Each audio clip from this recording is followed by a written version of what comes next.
औरंगाबाद शहरातले खड्डे बुजवण्याचा जणू विडाच या माणसानं उचललाय। शेख नासिर व्यवसायानं रिक्षा चालक, लोडिंग रिक्षा त्यांच्या रोजीरोटीचं साधन, पण व्यवसायादरम्यान त्यांना खड्ड्यांचा फार त्रास व्हायचा।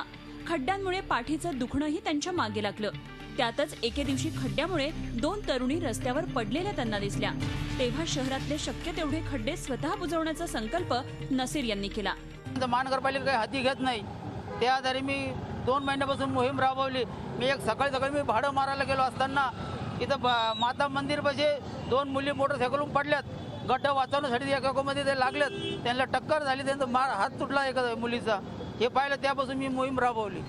महापौर त्र्यंबक तुपेही नसीर यांच्या कामाचं कौतुक करतात आणि आमचेही प्रयत्न सुरू असल्याचं सांगत स्वतःची पाठही थोपटून घेतात। मात्र अनेक दिवस उलटले तरी खड्डे का बुजत नाही याचं उत्तर त्यांच्याकडे नाही। जो लोडिंग धारक आहे दररोज शहरातली गड्डे वगैरे बुजवत आहे, मी खरंच एक समाजकार्याच्या माध्यमातून त्यांनाही मी त्यांचं अभिनंदन करतो। पण महापालिकेच्या माध्यमातून आपणही पाहत असाल की पूर्ण शहरामध्ये खड्डे बुजवण्याचं काम आम्ही सुद्धा हाती घेतलंय।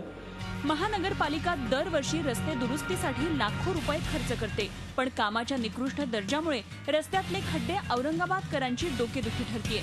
शेख नसीर यांनी सुरू केलेल्या या मोहिमेनंतर तरी महापालिका प्रशासनाचे डोळे उघडतील का हा खरा प्रश्न आहे। विशाल करोळे, झी मीडिया, औरंगाबाद। झी 24 तास रहा एक पाऊल पुढे।